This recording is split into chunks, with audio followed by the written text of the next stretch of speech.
Father Miller here. Welcome back to the Nerd Father. Happy to have the rabbi from another planet with us I this am morning. so This is happy to be here. episode 2, Fans and Faith. Okay, listen. Fine. My but first question: where did you get your intro movie from? It's so cool.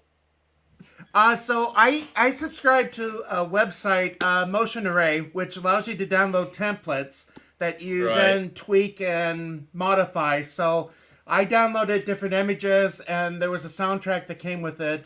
So I just put them together.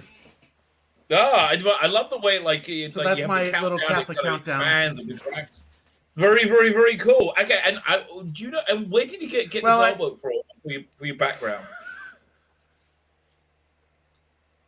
I just did an image search on Google. Right, I it just did. looked It for did Doctor well. Who backgrounds. That was it. So, but Very no, good. I love this. I mean, I'm just looking. It has the clock. It has the Clockwork People. Is that what their title was? From Girl in the Fireplace. Was it Clockwork Robots? I think that only came from the action figure. I gotta say that's probably my favorite episode. It's a good. They Although it's got the. weird. If you watch that back, it kind of ends 10 minutes before the end of the episode. Am I And breaking then up? the last 10 minutes is like total filler. Where's the Sorry, Clockwork I Droid? don't know. I think did I freeze up or did you freeze up? I didn't hear all that. Oh, it might be me. Might be me. Where? Yeah, I'm saying it was a weird one. The 'cause white it ends face one. What? Yeah. What's it? I have them. 1 second. 1 second. There we go. I'll get the action figure. Let me wait there. Okay. Don't touch your dial. But oh no, happy to have people with us. Again, this is our second episode, and it's just a chance for us to get together, talk nerdom stuff, talk about our faith, and let's see. And whether We already got a comment from Snorta Poopus. Snorter Cubar is one of the best people in the chat ever. He's a polar bear, and he just makes polar beary kind of comments and sounds. Wait, we're talking about these guys, right? Father Miller, can you hear me? I think you're frozen. Sorry, my screen kind of these ones. Here, you want to see something cool? Check this out. Okay. Oh, nice. You Nice. can take the head off. You've got the clockwork droid underneath. That's so Nice. cool. Nice. I tell you, this range of figures was it was just fantastic. It was just fantastic. But you know, there's no more current Doctor Who figures being made. They're just doing a classic series now. Well, you what know, a shock! And as I was just saying before we went live, I had to go down to get new eyeglasses. And where I go for my eye doctor, it's about 20 minutes from my former high school that I taught at. So I got to see my former students, and I saw two of the girls that I taught when they were in 8th grade. They're now seniors. They were diehard Doctor Who fans, and they really hate Jodie. They stopped watching Doctor Who. And that's the thing. I mean, when I taught, I mean, there were kids that were excited about Doctor Who. One of my students dressed up as Matt Smith with the bow tie. Right. Yeah, and weirdly enough, you don't have to look exactly like Matt Smith to be inspired by Matt Smith, right? You know, it's like that afternoon I went to Barnes & Noble, which in America was the place you go to if you wanted to find Doctor Who toys, whether it was Funko or Sonic Screwdriver. They don't have anything. I know. It's all over now. What's it? Doctor Who Not that there's anything I want now. Well, exactly. Well, the new action figure set sounded good. They're doing a. Let me get my toy. Let me get my toy. I'm sorry. I'll be right. I'm going to grab my toy. Okay, you grab your toy. I do. Talking about the Doctor Who stuff. Yeah, listen. After 42 years of publishing, where yeah, I like that. I love a bit of Capaldi. Funko Pops have dropped the license as well on Doctor Who. Yeah. Funko Pops and 42 years of Doctor Who comics have ground to an end. No really? More Titan. Titan only has a 2 issue Missy mini series scheduled over the next year and nothing else. And Doctor Who magazine, which is a place where they used to get them, they can't afford to do the comic strip anymore because their circulation is so small. I'll tell you, so at Barnes and Noble, they also carry the Doctor Who magazine, but it's like $11 to buy it, and honestly, that's a little bit out of my price range. That Barnes and Noble carrying the Doctor Who magazine has saved Doctor Who magazine. Its circulation right now in the UK is about 12,000, right, which is cancellation level. Once it gets to 12,000, that's where Doctor Who Adventures was cancelled at 12,000. However, they are able to sell an extra 4,000 internationally. So Barnes and Noble probably take a good few hundred of that. Well, going back to my students, I gotta say I made them extremely jealous because yes. I showed them my Tom Baker autograph print. Oh, that's nice. Oh yeah, you can see the jaws drop. I mean, the jealousy in their eyes. Well, did you see the Tom Baker poster that my artist did? No, I don't think I did. Well, here okay. So here's the thing: we got a Tom Baker one and a Capaldi one now. Oh, now I got the little whizzy wheel going on my thing. But there we go. Go to art and writing. I'll go to comics. I go to this folder, and then I go to this folder. Yeah. So anyway, I was on a license. So this is what happened. I wanted him to do a like a sketch of Tom Baker because we got a level on the Indiegogo for where we get like a convention sketch. So I wanted to commission to do like a bunch of those, but he didn't understand. He did a full drawing of Tom Baker, which we're making into a poster. Check this out.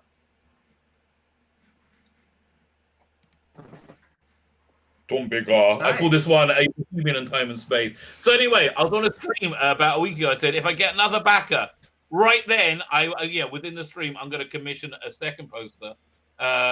With Dan, and thank God that happened. And so now we also have this Capaldi one as well. So the incredible thing is he's never seen Doctor Who. He's never seen Capaldi. Look how he nailed the eye. Yeah, look how he nailed the character, like completely. So I will admit, I hopefully it doesn't cause scandal for those watching, but I loved Capaldi in the thick of it. Oh yes. Well, he and I kind of was hoping he would channel his inner Malcolm Tucker when he came across a Dalek. Well, he did kinda, but he channeled his Malcolm Tucker when he didn't use the language. People. He didn't use the language. That is true. Although I have used so many Malcolm Tucker lines in my life when I've had to. So we're trying to get Gary to watch it.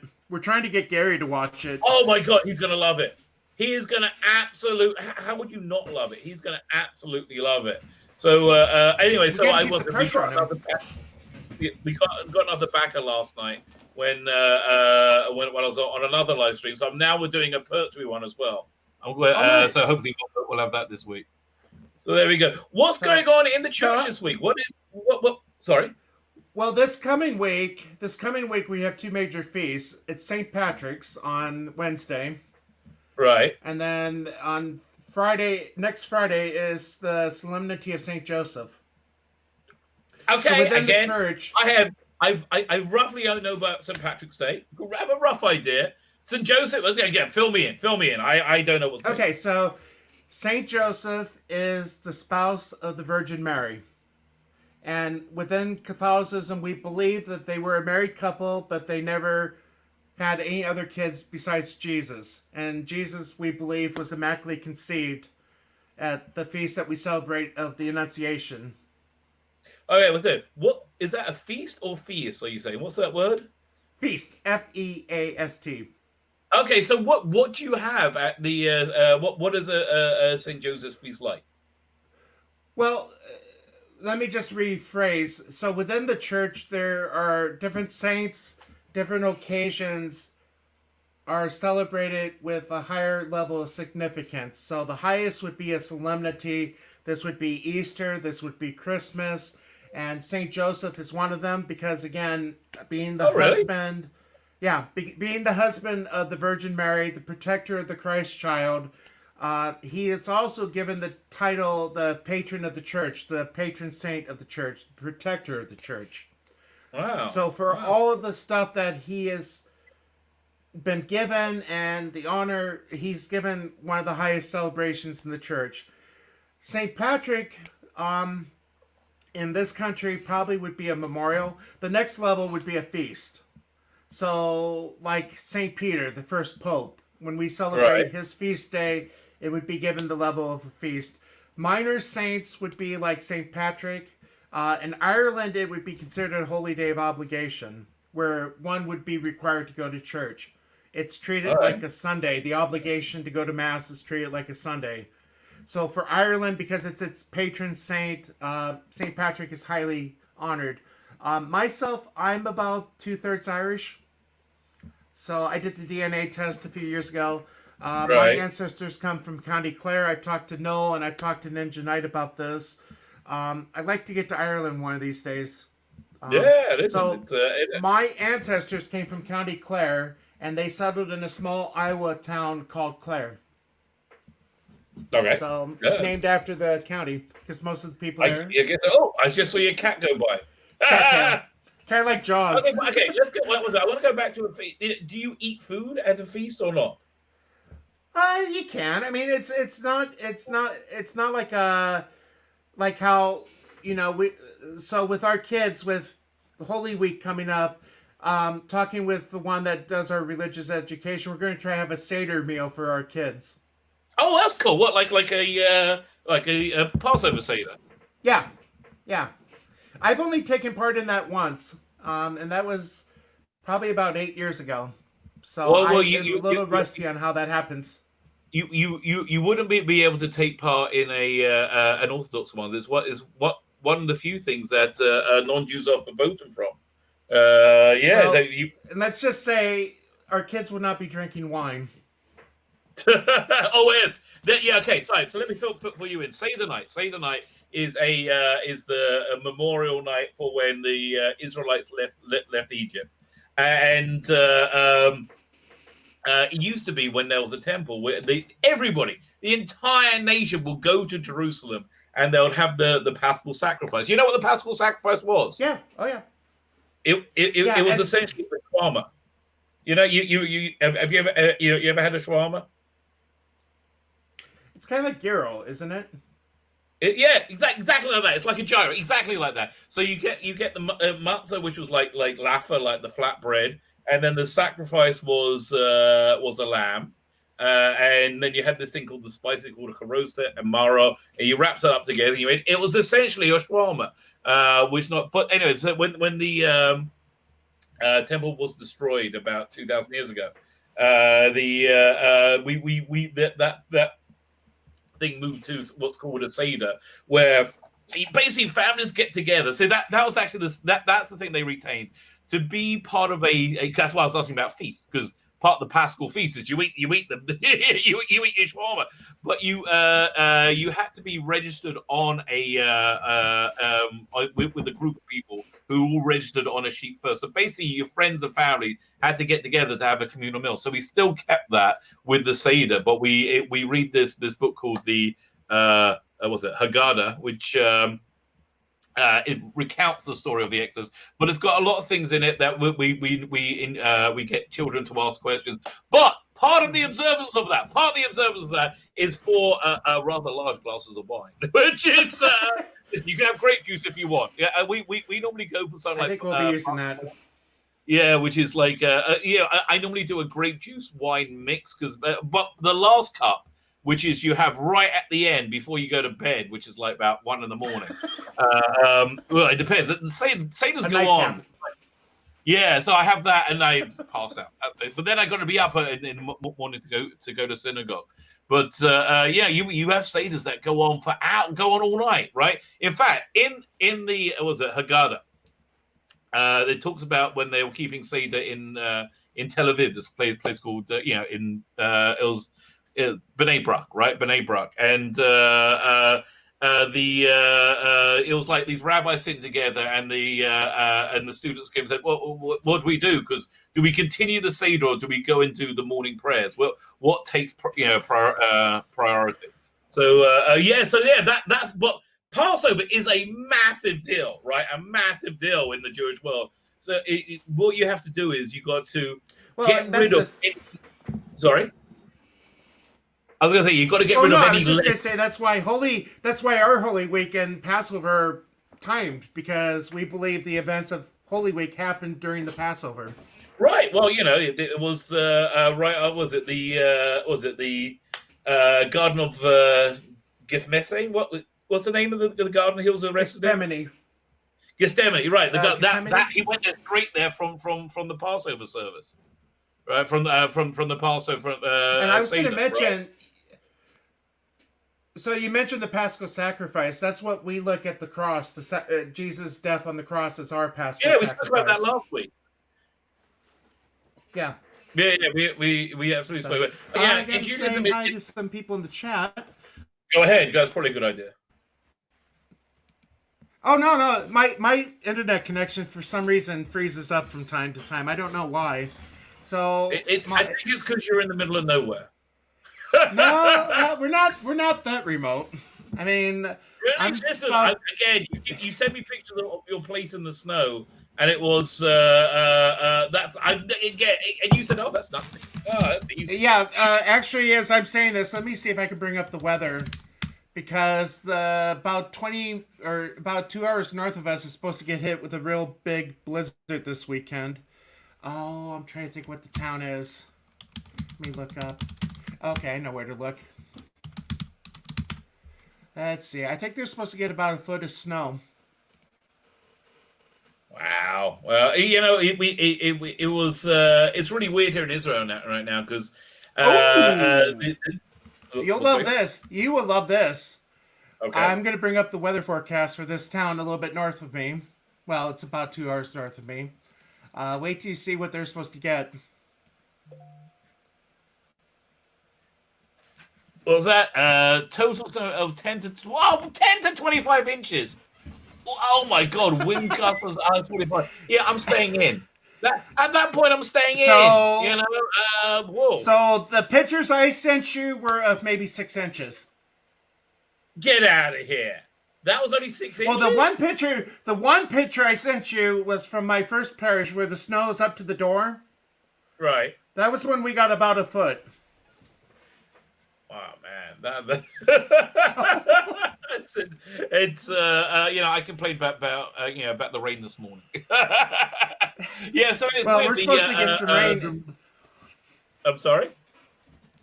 Oh no! I was going to say we need the rain, so it's going to be planting season. So getting rain at this time of year is a big blessing because it's called the late rains. If you get the late rains, it means God's somewhat pleased, which is good. Which is good. Yeah, we talk about that in one of our central prayers. The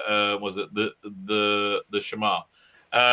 But yeah, anyway. So Pesach takes about a good couple of weeks of preparation. You've got to get rid of anything that's made of leaven. So anything made with flour.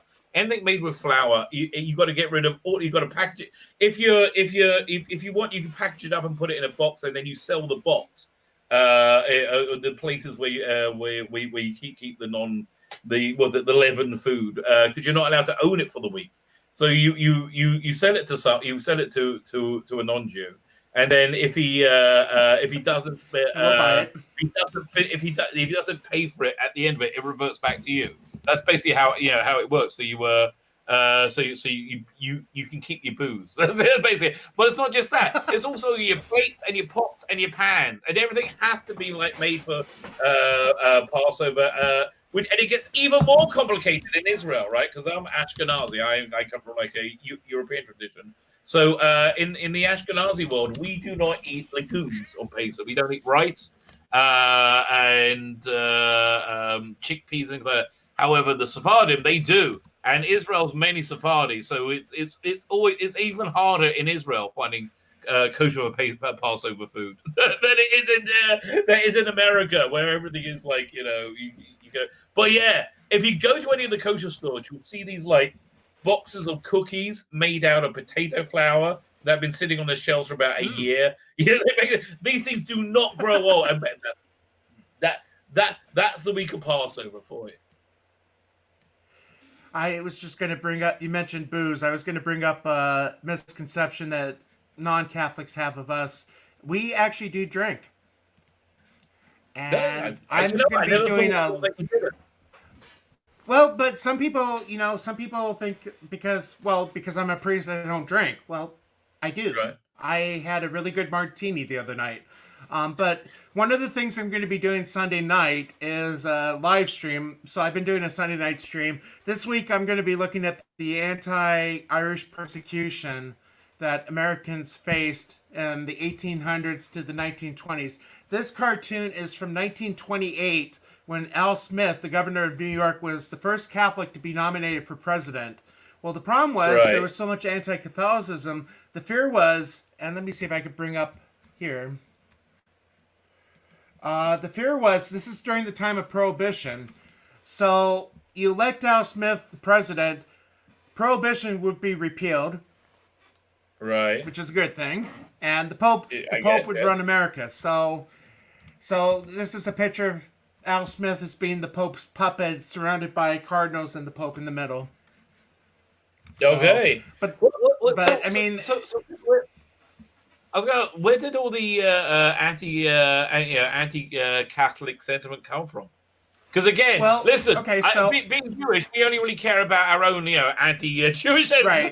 We don't have more time to worry about everybody else's. What happened with the Catholics? When did that go down? Well, some of the more extreme hatred comes from a misinterpretation in the Book of Revelation, talking about the whore of Babylon, and it's hard to explain, but they would say the mark of the beast is 666, and if you do the math, and it's kind of like getting into the Q conspiracy, like hidden messages and everything. Some people think that Catholics are anti-Christians. Really? So part of the reason that the hatred in America came. So this is what this is like the Protestant world. Is it they didn't like the Catholics? Is that? There are some Protestants that don't like Catholics. There still are, but part of the reason for the persecution in the Americas of Catholics and the Irish was during the 1840s, during the potato famine. The majority of immigrants to America were Irish, and the East Coast was majority Protestant. So you have a big influence of Catholics coming into America. As I used to tell my kids, the three main groups coming to America during the 1840s were the Irish, the English, and the Germans. And the southern part of Germany is still Catholic, Bavaria. So a lot of mistrust about the Catholics because we follow the Pope. They were afraid, and you kind of saw it with Biden running for president. You saw it when Kennedy ran in 1960, was you elect the Catholic president, he's going to be taking his orders from the Pope. Well, I honestly, that doesn't seem so terrible, really. To be honest with you, I don't know. It's it doesn't seem like, it's not like taking orders from Pol Pot. The Pope is the Pope. Yeah. So, I was just going to say that about the JFK really was the guy who broke that prejudice. Yeah, but you mentioned your Indiegogo campaign or Kickstarter JFK's father. So, you want to talk about that? Yeah, listen, I talk about it all the time. If you want. Actually, you know what? I do want to come on your channel and do a longer thing. Looking into my comic biblical, which is one thing. Because it's essentially, you taught me last week. It's a homily. I found out. I wrote a homily. Who knew? So, but yeah, there's so you have two graphic novels. You got. I'll share the screen. 1 second. Wait, this one over here. So 2 graphic novels. Thank you for joining us. Yeah, thank you indeed. We got biblical, which is essentially it connects the Book of Jonah, the flood, Noah's Ark, Noah, the dove, and the Tower of Babel into one hopefully seamless narrative. And the other one is called the Imperium. A love letter to telefantasy of the 1960s, So it's basically a matchup with Doctor Who, James Bond, Emma Peel, the Avengers, a Monkey in a Spacesuit, and the Black Slab from 2001. The Prisoner. All in one. I thought The Prisoner was in it too. I'm sorry? I thought The Prisoner was in it too. He gets a cameo at the beginning because I had to start off with the Prisoner theme, because the film titles is pure 1960s for me, complete pure 1960s, and I couldn't do something that was based around 1960s telefancy without starting with that, right? So yes, that's good. So yeah, listen, go check it out if it's for you. Fantastic. We have about, I think, 18 of the sale price ones left. I'll have a quick look. How many do we have left? We have 17 now. 17 of the sale price ones. After they go, the price goes up to $45 for both books, and you get both books. You get a series of art cards, which I'm not going to show on this channel. Series of art cards, and those posters we looked at beforehand. Those posters we looked at before. Actually, which is a good segue into what we were talking about before we came on. Yes, it is. The differing attitudes with combating sin, right? So we were talking about somebody quite annoying, and Father Miller was like, "Is it wrong to have sinful thoughts?" I'm like, "Well, everybody has sinful thoughts, right? You can't. It's action that's the problem." And Father Miller was like, "Well, we try and erase them. We can't get." See, that's a fundamental difference, right? A fundamental difference between Judaism and Christianity, because I don't think. You can move the goalposts, right? You move the goalposts significantly. So, like, you're okay. I'll tell you basically where I got to that when I watching something like Iron Man 2. They have Black Widow in it. That was like the most sensual thing I've seen in quite some time, right? So, like, if you're not used to looking at stuff like that, on screen, because I'm quite strict about it, because I one knows one's proclivities, but yeah, so you can move the goalposts, but I the idea of see, for me, I think it's much greater to have the desire to sin, the want to sin, the want to do that, and to not do it. I think that shows that's a greater level of connection to God, a greater level of strength. But I do hear the idea that you often fail that way as well. So, the thing is, so Scarlett Johansson is a beautiful woman, and there's nothing wrong with saying that. But the problem is, for me, if I was to start looking at her or thinking of her like in a swimsuit or something that reveals her flesh, a lot of her, certain parts of her flesh, let's just say, honestly, Scarlett Johansson can reveal any part of her flesh, and it's a problem. Right. Okay, any part. Well, no. But the problem, the way we would look at it, is you're starting to view the person as an object rather than who they are.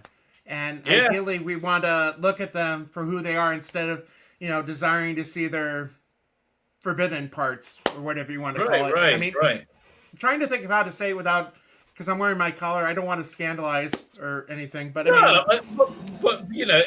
it's like the basic function of the clergy, right, is to guide people to do good deeds and away from sin, and you can't do that without, frankly, being able to talk about it. I don't think it's scandalous at all for you to be talking about. Well, no, the thing I usually describe from the pulpit is about this time of the year in America, the Sports Illustrated swimsuit edition comes out.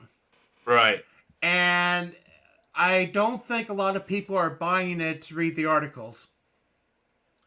No, nobody is. That's true. And you see, that's where we get into the idea that, okay, you're looking at the woman trying to see, she's really scantily clad, and then that's leading to impure thoughts, and we would say that's sin. Because, again, that's kind of treating the person as an object rather than the creature that was made in the image of God. Right.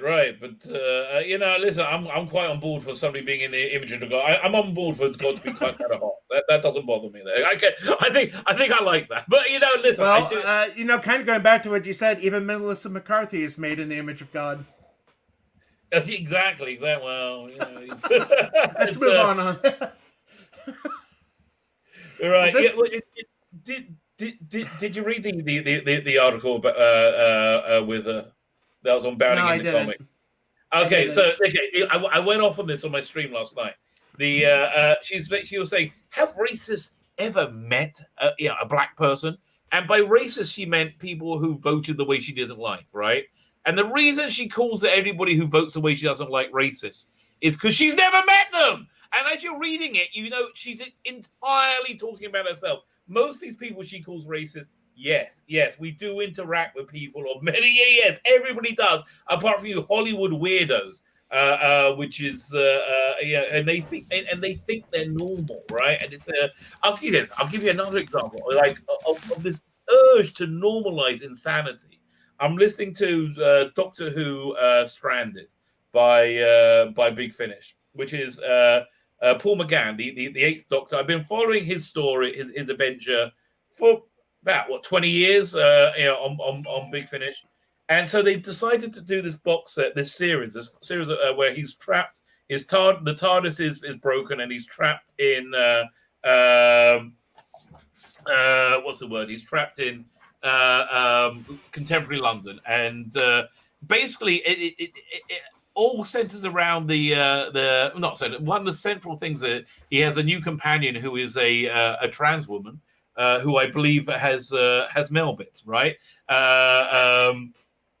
It's but I say, maybe Matt, I will address this your question with Father Miller's position in a second. But if you'd rather I didn't, I'll do it on my channel anytime. No, that's fine. That's fine. I don't know how to block comments on this thing. No, it's fine. And listen, I'm happy answering anybody's anybody's question. Anyway, so it's really annoyed me that they've done this box set where basically they're preaching their insane religion to you. Imagine that if they had believing that flat Earth was a fundamental tenet of being able to understand this story, and you had to accept. It is no more incongruous than that. And I was like, if they really want to scream and normalize this insanity, this intense insanity, and you have so much confidence in it, why not make it its own series that's not part of an ongoing narrative? Because I'm out at this point. I haven't bought this series of 4 box sets, and I haven't bought the third one. And I have 2 discs in. It's 4 discs. Unless a miracle happens, which I guess we're going to talk about soon as well. Unless something miraculous happens in these next 2 discs, there is no way I'm buying the third one, which means I am out of this forever, right? Until they like really majorly reboot. And I'm really, really annoyed about it, right? I'm really annoyed about it because they have to.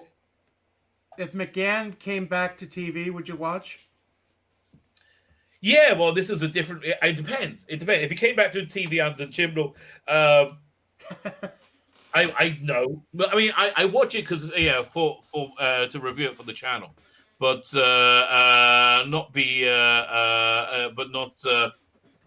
not for pleasure. not See, to because enjoy it. I loved Night of the Doctor, and I mean, I want more of that McGann. But Exactly. he mentions all the companions, and I'm not familiar with the people he mentions as he's taking the chalice or the cup. He does mention a few big Finnish companions though, but it's so annoying to they shoehorn it in, which actually segs into me Matt's question. So the reason, well, firstly, I don't really call what I do pornography. What I'm going for is that I want to keep it PG-13 but sexy, and it's a balance, and it's a balance I don't think Father Miller would in any way go for, right? But it's I was going to say, just don't mention the childhood thing. Well, exactly. I'm very sorry, but I mean, listen, we consider that to be a sin. What childhood thing? Now I'm intrigued. Victoria Waterfield. I had said no. I'm not. That was a joke. That was a goof. But anyway, so we deal with things differently. The reason we deal with things differently is because we live different lives. I'm married, and I have sexuality is part of my life, right? I'm celibate. and like Father Miller, that's the way it shows that it's a high level. Let me tell you, it's a high level. So that's one part of it. The second part of it is there is an assault going on normative heterosexuality, which I think is the way God would like us to live. There's an absolute non-stop assault going on normative heterosexuality, which I wanted to fight against. I wanted to stand up against. And thirdly, it's kind of funny, and I think it sells. There you go. That's basically where it has. But it's a valid question. I don't think it's pornography. I don't. Oh, I'm not drawing it either. I've seen the cards. I wouldn't say that's pornography. Yeah, I mean, it's not something for me, it's not something I would hang. No, you wouldn't hang it. It's meant to titillate. It's see where I am. It's vaguely sinful, right? It's vaguely sinful, which is like, okay, that much I can live with. but yeah, no, it's a reasonable. I think you have a reasonable question, and I understand why you would think it's hypocritical. We disagree, but it's cool. It's cool. Your opinion is valid, in my opinion, if that matters at all. So anyway, so you got you said you got the feast of St. Joseph and Yes. St. Patrick. Okay, so you were mentioning foods. So I know. I mean, again, there's no required things we're to eat. Tradition. I guess the traditional celebration would be corned beef. So I'm gonna do a crock pot of corned beef this week. Okay, so I like it too. What's the traditional? You tell me your traditional recipe. I'll tell you mine. For corned beef? Corned beef. I've only cooked it once recently, so okay. I don't know. I'm gonna be putting. So how I'm gonna be making it is I'll just throw it into a crock pot, and I got 2 bottles of Guinness I'll put in it. 2 bottles of what? Guinness.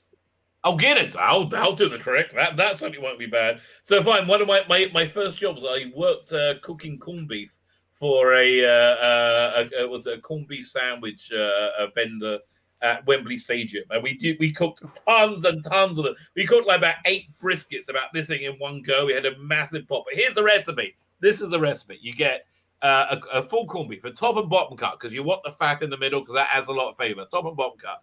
You boil it. You boil it with carrots, onions, bay leaves, pickling spice, and celery. And boil it. When you do 8 of them, you boil them for about 6 hours. But one of them you boil for like 3 hours. Then, if you take it out, wrap it in foil to heat it up. You just put the whole thing into a pot of hot water. It'll be ready, or boiling water. It'll be ready in about 10 minutes, and it'll be freaking delicious. That I think. I think St. Joseph will be quite high. He'll be like, "Hey, Lunsford, you're eating my food." Well, it's Murphy Stout. I have not had Murphy Stout in ages. I'll tell you the one stout that blew me away, and I still have the bottle, was the night before I graduated college. We went out to celebrate, and my friend bought me Samuel Smith Oatmeal Stout. And I didn't realize the bottle was clear until I started pouring it. I loved it. I mean, I'm a big fan of stouts. And it's like Scotch. I like good Scotch. I smoke Maduro cigars. I mean, it's like coffee. I like strong coffee. It's just my palate is. I love the strong stuff. Yeah. Well, listen, if you ever make it to Israel, we've got a very good winery next to us, and also we've got a great microbrewery that does have a good stout. I will have to take you. Well, the only problem is I'm on keto right now, so I can't drink beer right now. You're on what? Sorry, keto. What's that? Keto diet. Keto. Yeah. Again, no carbs. The Christian thing. No. It's a no carb diet, or very low carb. Is it working? Yeah. Oh yeah. I'm down about 45. Wow. That's how long have you been doing that for? About 8 months. Anyway, okay, fine. So listen, I'm going to give you something that hopefully will be of use to you. So we got Passover's coming, and the second night of Passover starts this thing called Sfiras HaOmer. Was it? I guess Omer. There's no real translation of it. There's 49 days between Passover, which is when the Israelites left Egypt, and Shavuot, which is when they were arrived at Mount Sinai, and they had the revelation and got so that's 49 days. It was said that the Israelites had degenerated so much in their time in Israel, they were on the 49th level of spiritual impurity. If you go to 50th level, boom, game over. And that's why they were broken out about 130 years early. They were supposed to be in Egypt for 400 years, right? So, but each day you go up one level of, if you want to, if you work on it, you can go up one level of spirit, spirituality. Because this period of time is basically if you have the desire for something, and if you want to do something, and you do something for that every day, and then at that point, God does the heavy lifting for you. So maybe you'll be able to see an incredible second bump in your weight loss. With that in mind. So on my channel, by the way, sorry. I was just going to say, I've really been happy the way that this has been going, because usually when I've dropped weight in the past, I regain it with a vengeance. But this time it's been, it's been a slow, moderate decline, which has been lovely. And I know this gets into the difference between our faiths. I eat a lot of pork. Oh well, yes. Well, yeah, we have. That's not such a massive difference. We have beef. Basically, yeah, pork is like beef, just way more delicious. Okay, yeah. Pork is so incredibly tasty, and bacon is so incredibly good. The only reason for that is to give the Jews credit for not eating it, because everything with it is better. I mean, like, I was watching it. I was just going to say, here's a Catholic thing. Sorry. I was just going to say, I can't eat pork today. I can't eat meat today. Oh, what? Fridays? Fridays of Lent, we don't eat meat. Oh, right. So wait. How long does Lent go on for? I think it's 7 weeks. Oh, so Lent. Ideally, it's the 40 days of Lent is to symbolize the 40 years in Israel, exile in the desert. As you know, 40 is a significant number. The 40 days of the flood. We would say the 40 days that Jesus fasted in the desert. So, Lent goes on for 40 days. So, whatever the amount of weeks that breaks into. Yeah, it's 7. As a 7 Sundays weeks, don't count on that. Sorry? Sundays don't count as the part of the 40. Oh, well, that's really interesting. I didn't know that. Wow. So listen, they must come from similar traditions, because it's about similar map.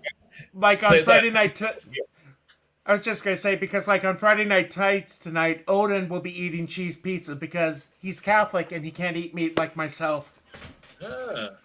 So the other thing too. Sorry, I was gonna say. So what else? Explain to me Lent. What do you do during Lent, and what's the point of it? So the idea of Lent is to prepare ourselves for Holy Week when Jesus died on the cross.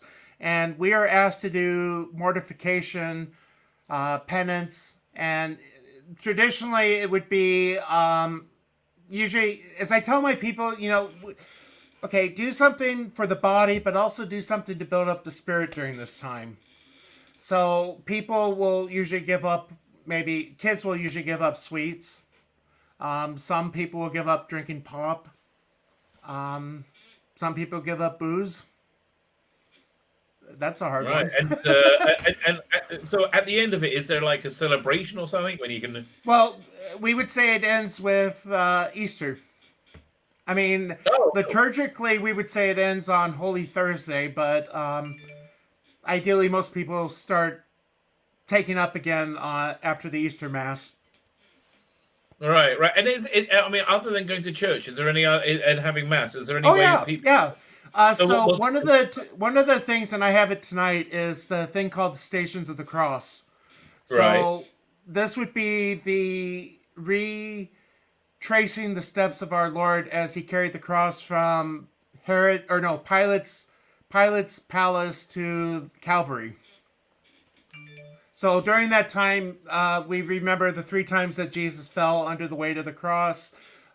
When he encountered his mother, Jesus condemned to death. He takes up his cross, meeting the women of Jerusalem. So there's little meditations that we recite and pray during that. And because of the thing that shall not be named, we don't sing during this time. Oh, okay. And one of the times he fell or he knelt, was that with the somebody helped him? Was it a good Samaritan? I can't. Yes, Simon of Cyrene. Ah, fine. The Romans forced him into service. Oh well, there you go. No good deed is unpunished. And the other thing I'm thinking now is that scene from Life of Brian, which I was just thinking that exactly that. Is it? Hey, let me help you. Is it John? Well, no, I was thinking John Cleese. I want to be a woman. Oh well. See, I mean that was prophetic. That was prophetic. Yeah, because it's absurd. I mean, no. One of the few areas where science and religion has always agreed is there are two genders, right? And if you're somebody who doesn't think that way, God bless you. I'm happy. I'm not going to tell you how to live or what to think. I'm just saying, it seems to me a bit of a stretch that you're going to have male or sexual organs and be a lady. But again, that's the other thing about Stranded. So not only is one of the companions is a trans woman, but then she's also having a lesbian relationship, even though she has male sexual organs, with the other Doctor's companion, who's from a future where everybody is trans and bi. Right? It's like, okay, why? Again, if you want to make your own series, I don't have to. That's not part of this ongoing narrative. Great, and see how it goes. Trouble is, it's not going to sell, and the also trouble is when they're going to find out this isn't going to sell, even for people like me. They're going to lose. They're going to lose a ton of people on this unless they bought all four sets up front. They're going to lose a ton of people on this. 0.1% of the population is T. I'm sorry. 0.1% of the population identifies as the trans community. Less than that. It's like 0.3 of 1%. It's like it's and that's been quadrupled because it's so bloody fashionable, right? It's essentially like reordering society completely to meet the needs of one-legged banjo players. Right? He's a naughty boy. I will say I love that. I love that line. It is. I mean, like, why are we changing? And here's the thing. It's not that we have to accept alternative points of view. And like, if you want to believe that gender is fluid, that's fine. But we're not allowed to not believe that, right? We're not allowed to not believe it, which is, the problem I had listening to this Stranded 2 was they spent a lot of time on with this companion, with this T companion, and it just sounds to me like, what if I am aiding and abetting this person's mental illness, right? Like they're not. This is not a normative thing. This is not healthy. This is not good. What if I'm like normal? I know you're trying to normalize it and tell me it's normal, but what if it's not? And what if this is actually hurting a lot more people than it's helping? As I suspect it probably is, right? It's just disturbing. It's just disturbing. But listen, I am hoping the good Lord is going to step in at some point and stop this in some kind of small or major miraculous way. The thing that I said in a homily the other day, there was a heresy in the early church, and don't even begin to ask me how to explain it because I don't fully understand it, called Arianism. I think it was it was Origen. One of the early fathers of the church basically said that the whole church groaned and found itself Arian. So, in other words, this heresy had conquered most of the Christian world. And I wish I had it in front of me to be able to explain it. This kind of gets into the area where majority does not determine morality. So, even if the majority believes in this thing, it's wrong if it's always wrong. I honestly, again, on my basic knowledge of the New Testament, that's a fundamental theme. Jesus with the money changers, for example. I was going to mention. I said this to somebody the other day that there's a public figure who has been a bit disgraced, and I think it's wrong to give this public figure what's the word I'm looking at? To praise them. Not publicity. I mean, when I say local, like local, official. And like some people think he's disgraced, other people think he's the greatest thing ever. So yeah, you get honors to give this guy public honors. So I was talking to somebody about it. I said, well, you can't get up in front of everybody and say no. As I said, right and wrong remain right and wrong, no matter if it's convenient, inconvenient, if it's comfortable, uncomfortable, or even if it's an authority figure that you're having to stand against. Right and wrong remains right and wrong. Yes. Let me see if I can bring this thing. There's a quote from St. Augustine I was going to bring up, and I did mention this in my homily, because it was talking about how Biden supports abortion, or at least the abortion position, and a lot of Catholics agree with that. Well, this kind of gets into what St. Augustine said: right is stupid thing. Right is right, even if no one is doing it. Wrong is wrong, even if everyone is doing it. Right. Absolutely. I couldn't agree more. Right. Yeah. And the right thing is, when it's yeah. Are you familiar? You know relativism. It's a thing that we got to keep reminding ourselves of this. It's people like to kneel to authority, authority. But again, I'll give you a great example of why not to be like that. Why not to be scared, right? It's this example ties into a live stream I had this week. So this week, Twitter psychos got really upset with me again because they kept coming after me, and I kept swatting them down. So the leader of the Twitter psychos made this tweet, and I didn't know what it meant. It just said ratio, and then put one of my videos next to it, my live stream name, ratios. I'm like, okay, I don't know what that must be some young insult that the kids do today. I didn't really understand it, so I didn't ever come back. I'm like, whatever. So then I was doing my live stream, and we get bombed by these people. Let me show you this thing. We get bombed by these people, and one second, I'm looking at the wrong thing here. Okay. One second. I'm looking at the wrong one. This is the right one. Okay, right. So I'm on the stream, and all of a sudden there's like 30 dislikes. That never happened. And people are like, aren't you a bit nervous about this? And I'm like, honestly, I'm not. And the reason I'm not nervous is because I believe in God. I think if God wants me to get some kind of punishment, some kind of hardship. I wouldn't say punishment. I don't think that. I think that hardship. If God wants me to have a hardship and he wants to use these people as the way of conveying it, that's what God's going to do. If God doesn't want to do that, God doesn't do that. And I was like, okay, so, this happened. This is the best thing. Then a miracle happened. A miracle, and it's a minor miracle. And these things happen every day. And I think the more that you open your eyes to miracles happening, the more you see miracles happening. I woke up the next morning, I looked at the stream, and then all of a sudden, it just got, I don't know how it happened. It's probably something completely mundane, but that is a miracle. That is a miracle. Let me tell you, when I first came to Israel, there was a big drought going on. It was lasting about a year. And there was a giant day of pleading to God at the Wailing Wall for rain, and I was really new. I was there for a couple of weeks at the time, and people were like crying, and they were like, "Oh!" It was like really heavy, right? And then it was like a week later, Israel had the biggest snowfall and rainfall that they've ever had on record, right? And it was, and then people who believe in God go, "That's a miracle." Okay, we called God, and God replied, and.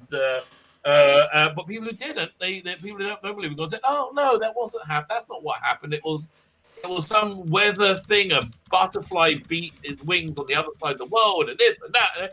And yes, there's always rational explanations for miracles happening. I think Israel's the actual existence. Israel shouldn't exist. We're surrounded by people who want to kill us. And we should never have been made into a country where that we survived is, I just think, open. Especially, by the way, if you know the inner workings of the Israeli army, which is not quite as good as you. I gotta say, I love that Kirk Douglas movie from Castle Giant Shadow. Yes, I saw that for the first. I watched the whole one for the first time recently. Okay, so listen, I'll give you a true story from that. I'll give you two true stories from that. Right when I was in yeshiva in rabbinical seminary, the place I used to go and get my shirts cleaned was called Davidka's. It was they're very good by the way. They package each of your shirts individually, put cardboard into it. I really like the way they did my shirts. So the reason it's called Davidka because it was on Davidka Square, right? So so I asked one day, what does Davidka mean? And there's this old kind of like weird gun-looking thing that was on the square. Turns out in the 48 War of Independence, the Jews didn't have anything. We had nothing. That's why I mentioned it. It's a miracle that they won the war. Yeah. So but let me tell you about one of the miracles that actually happened. Right? They had this idea of making this gun called the Davidka that made a very, very loud noise, but didn't really do much, right? And they thought maybe it would scare the Arab forces somehow. So three things happened at once, right? The tiny Jewish Air Force, they didn't have any bombs. They were dropping seltzer bottles because they make a loud noise when they get dropped, right? So that happened at once. They fired this gun at the same time, and then it rained. It started to rain as they did that. The Arab forces at the time believed that if you detonated a nuclear bomb, that it makes it rain, and they ran. They thought we had somehow had a nuclear device, and they ran. And so therefore, my shirts get cleaned by on Davidka Square. But yeah, that's the way miracles happen. Miracles are always miraculous before they happen, and they're mundane afterwards. Unless you have a good one, like split the Red Sea. That was still laughter. That was still pretty good. I was going to bring up the Ten Commandments. Yeah. Your thoughts on the movie? Which one? The Charlton Heston. I mean, it's not. There's parts that's not scriptural. I mean, the love story. Right. I really like Yul Brynner in it as Pharaoh. I thought he was. So if I've spoken, so shall it be. I thought he was a great Pharaoh. Let me think. It's okay. It's better than the Ridley Scott one. I don't think I've seen that one. Okay. Oh, it's called Exodus of Gods and Men. Oh, okay. So there's one character they missed out from the story, and I think it's quite an important character. God. They miscast it. Everything is all the miracles just happen like like the Nile turns to blood because a bunch of crocodiles eat each other, which causes pestilence. And yeah, that's how I think it would happen if it happened today. But like back then, I believe there was magic in the world. I think there was actual real magic that you could do like dark stuff with it, and that's what it was only by the I think the third or fourth of the plagues when the Egyptian necromancers and magicians said, yeah, we can't do. And the reason they said we can't do this because it was the plague of lice, and lice were too small.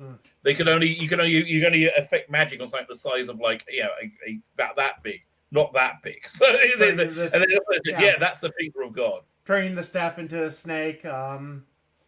I don't know how would they turn the water into blood if Moses turned all the water into blood. I mean, did they have like magic water that didn't turn into blood? That's a pretty good question.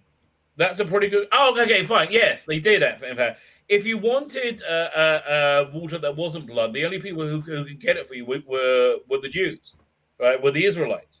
They any water they took from the Nile was water, and so they sold it to the